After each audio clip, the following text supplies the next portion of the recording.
सोचिए, आप एक बहुत बड़े पत्थर के सामने खड़े हैं, एक शांत चौकीदार जिसने सदियों को आसमान के बादलों की तरह बहते देखा है। क्या होगा अगर मैं आपको बताऊं कि इस पत्थर के अंदर एक छिपी हुई दुनिया है, कहानियों, आस्था, शानदार कला का एक पूरा यूनिवर्स जिसे बहुत पहले के हाथों ने तराशा था। यह कोई फंतासी नहीं है, बल्कि इंडिया के शानदार गुफा परिसरों की हकीकत है। ये सिर्फ जमीन में खोदी गई खाली जगहें नहीं है, ये इतिहास की लाइब्रेरीज हैं, बेजोड़ कला की गैलरीज हैं और गहरी आध्यात्मिक भक्ति के पवित्र स्थान हैं। अजंता और एलोरा गुफाएं इस अविश्वसनीय विरासत के सबसे अनमोल रत्न हैं, जो इस बात का सबूत है कि अटूट विश्वास और गहरी कलात्मक दृष्टि से गाइड होकर इंसान के हाथ क्या हासिल कर सकते हैं। वे उन भिक्षुओं, राजाओं, व्यापारियों और कारीगरों की कहानियां फुसफुसाते हैं जिन्होंने अपने जीवन को ठोस पहाड़ों को संस्कृति और विश्वास के शाश्वत स्मारकों में बदलने के लिए समर्पित कर दिया। एक पूरे मंदिर को इंट्रिकेट खंभों, डिटेल मूर्तियों और बड़े प्रेयर हॉल्स के साथ एक ही ठोस चट्टान से तराशने का विचार हमारी आज की सोच से परे है। हम कंस्ट्रक्शन को ऊपर की ओर बनाने के रूप में सोचते हैं, ईंट दर ईंट, लेकिन यहां क्रिएटर्स ने इसका उल्टा किया। उन्होंने घटाया, वह सब कुछ हटा दिया जो मंदिर नहीं था, पहाड़ के दिल में छिपे डिवाइन रूप को उजागर किया। एक मोनोलिथिक ब्लॉक से बनाने की यह प्रोसेस इंजीनियरिंग, प्लानिंग और सिर्फ इंसानी सहनशक्ति का एक कमाल है। ये शानदार अजंता और एलोरा की गुफाएं महाराष्ट्र के दिल में बसी है, जो पश्चिमी भारत का एक स्टेट है। ये औरंगाबाद शहर के पास है, जो दुनिया भर से आने वाले ट्रैवलर्स के लिए इन अजूबों का गेटवे है। अजंता की गुफाएं लगभग 100 किलोमीटर दूर हैं। वाघोरा नदी के ऊपर एक breathtaking horseshoe shaped gorge में कार्व्ड है। यह रिमोट और सिक्लूडेड जगह थी। बुद्धिस्ट मंक्स ने जानबूझकर इन्हें मोनेस्ट्रीज और प्रेयर हॉल्स के लिए चुना था, जो बस्टलिंग दुनिया से एक पीसफुल रिट्रीट ऑफर करती थी। एलोरा की गुफाएं औरंगाबाद के बहुत करीब हैं, सिर्फ 30 किलोमीटर दूर। चारानांद्री पहाड़ियों के जेंटल स्लोप्स में कार्व्ड है। वे अपने समय के कम्युनिटीज और पिलग्रिम्स के लिए ज्यादा एक्सेसिबल थी। अजंता की रिडिस्कवरी की कहानी केव्स जितनी ही ड्रामेटिक है।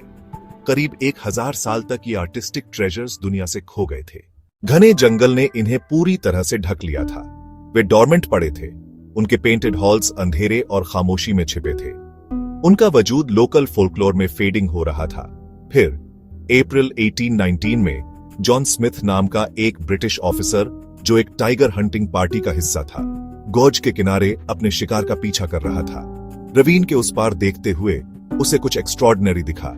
एक विंडो का आर्च, एक मैन मेड स्ट्रक्चर, वाइन्स और फोलियज की मोटी कर्टन से झांकता हुआ।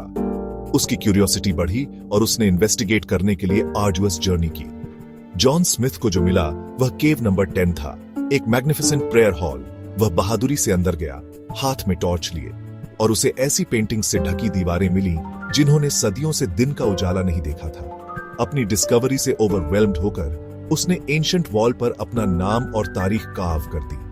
अजंता केव्स पेंटिंग्स की एक दुनिया है, जहां शानदार स्कल्पचर्स और आर्किटेक्चरल मार्बल्स हैं, पर असली legacy vibrant narrative murals. 2nd century BCE से 6th सेंचुरी CE ये केव्स मुख्यतः बुद्धिस्ट हैं। विहार, मॉन्क्स के रहने के लिए, मॉनेस्ट्रीज, स्टडी और कम्युनिटी, चैत्य गृह, prayer hall, cool dark interiors में कदम रखना। आंखें एडजस्ट होती हैं, फिर शानदार म्यूरल्स दिखाई देते हैं। दीवारें, छतें, पिलर्स सब फ्रेस्कोस से ढके। पेंटिंग्स उस पीरियड की लाइफ, कल्चर, बिलीफ्स का प्राइमरी सोर्स। मुख्यतः जातक कथाएं, बुद्ध के रूप, राजा, तपस्वी जानवर, सेलेस्टियल बीइंग। अगर अजंता बुद्धिस्ट आर्ट की एक फोकस्ड स्टडी है, तो एलोरा एक ग्रैंड मल्टीकल्चरल सिम्फनी है, जिसे पत्थर में तराशा गया है।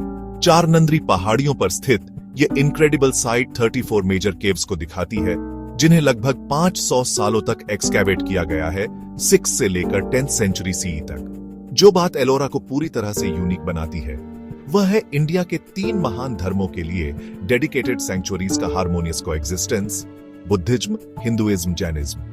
केव्स को क्रोनोलॉजिकल और ज्योग्राफिकल सीक्वेंस में अरेंज किया गया है। 1 से 12 तक बुद्धिस्ट केव्स, 13 से 29 हिंदू केव्स, 30 से 34 जैन केव्स। यह अरेंजमेंट उस एरा की धार्मिक टॉलरेंस और शेयर्ड कल्चरल स्पेस का पावरफुल फिजिकल स्टेटमेंट है। 12 बुद्धिस्ट केव्स वज्रयान के बाद के फेज को रिप्रेजेंट करती हैं, जबकि वे अजंता में देखी गई विहारों और चैत्य गृहों की ट्रेडिशन को जारी रखती हैं। यहां फोकस स्कल्पचर की ओर ज्यादा शिफ्ट होता है। हॉल्स ग्रैंडर हैं, बुद्ध और बोधिसत्व बड़े और इम्पोजिंग हैं। केव 10 विश्वकर्मा या कारपेंटर्स केव एक मैग्निफिसेंट चैत्य गृह है। सोअरिंग रॉक कट रिब्ड सीलिंग जो वुडन बीम्स को इमिटेट करती है। इसके हार्ट में एक प्रीचिंग बुद्ध की कोलोसल स्टैच्यू है। While every cave at these sites एक मार्वल है, कुछ ह्यूमन आर्टिस्ट्री और इंजीनियरिंग की सुप्रीम अचीवमेंट्स के रूप में स्टैंड आउट करती है। एलोरा में अनडिस्प्यूटेड मास्टरपीस है गुफा 16, द कैलाश टेम्पल। यह ट्रेडिशनल सेंस में एक केव नहीं है, यह एक गार्गेंचुअन मल्टी स्टोरी मंदिर कॉम्प्लेक्स है जिसे एक single piece of solid basalt rock में से डाउनवर्ड्स कार्व किया गया है। यह दुनिया का सबसे बड़ा मोनोलिथिक स्कल्पचर है। इमेजिन आर्टिजन्स एक क्लिफ के टॉप पर खड़े होकर धीरे धीरे पेनस्टेकिंग तरीके से अपना रास्ता नीचे कार्व करते हुए एक मंदिर को पहाड़ से लिबरेट कर रहे थे। उन्होंने एक सदी से अधिक में लगभग 2 लाख टन रॉक हटाया। यह मंदिर भगवान शिव को डेडिकेटेड है और इसे कैलाश पर्वत की रेप्लिका के रूप में डिजाइन किया गया है। कैलाश टेम्पल एक कंप्लीट आर्किटेक्चरल कॉम्प्लेक्स है। एक मेन श्राइन, एक gateway, subsidiary shrines, cloisters, galleries, ये सभी पेरेंट रॉक से कार्व्ड है। यह life sized elephants, massive victory pillars, Ramayana panels, Mahabharata panels से अडॉर्न्ड है। एक डायनामिक स्कल्पचर रावण दिखाता है जो कैलाश पर्वत के नीचे फंसा है, अपनी 20 भुजाओं से उसे हिलाने की कोशिश कर रहा है, जबकि शिव अपने पैर के एक सिंपल प्रेस से पर्वत को स्थिर रखते हैं। 1983 में United Nations educational, scientific and cultural organisation या यूनेस्को ने अजंता और एलोरा गुफाओं को वर्ल्ड हेरिटेज साइट्स के रूप में डेजिग्नेट करके एक बहुत बड़ा ऑनर दिया। यह रिकॉग्निशन सिर्फ दीवार पर लगी कोई पट्टिका या गाइड बुक में कोई टाइटल नहीं है। यह असल में एक गहरा डिक्लेरेशन है कि ये गुफाएं सिर्फ भारत का खजाना नहीं, बल्कि पूरी ह्यूमैनिटी की शेयर्ड हेरिटेज का एक हिस्सा है। वर्ल्ड हेरिटेज लिस्ट में इंस्क्राइब होने के लिए किसी साइट में आउटस्टैंडिंग यूनिवर्सल वैल्यू होनी चाहिए। मतलब इसकी सिग्निफिकेंस इतनी एक्सेप्शनल होनी चाहिए कि यह नेशनल बाउंड्रीज को पार कर जाए और सभी लोगों की प्रेजेंट और फ्यूचर जनरेशंस के लिए इंपॉर्टेंट हो। अजंता और एलोरा ने इस क्राइटेरिया को बहुत अच्छे से पूरा किया, एक यूनिक आर्टिस्टिक अचीवमेंट और ह्यूमन क्रिएटिव जीनियस का मास्टरपीस बनकर। यूनेस्को डेजिग्नेशन के साथ एक सोलेमन रिस्पॉन्सिबिलिटी भी आती है। यह इन इरिप्लेसेबल साइट्स के प्रोटेक्शन और प्रिजर्वेशन के लिए एक ग्लोबल कमिटमेंट दिखाता है।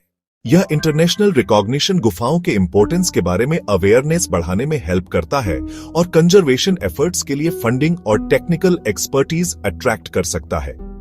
यह गुफाओं को वर्ल्ड मैप पर लाता है, टूरिज्म को एनकरेज करता है, जो जब रेस्पॉन्सिबली मैनेज किया जाता है तो उनके रखरखाव के लिए जरूरी इकोनॉमिक रिसोर्स प्रोवाइड कर सकता है।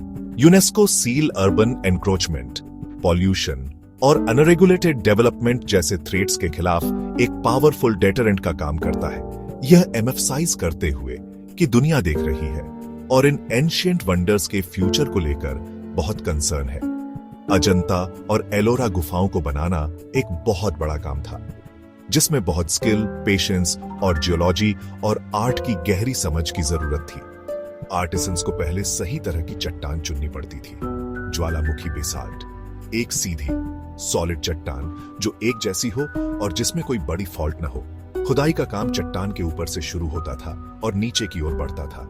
लोहे की छेनी, हथौड़े, पिक, मजदूरों की टीमें चट्टान के बड़े बड़े टुकड़े निकालती थी।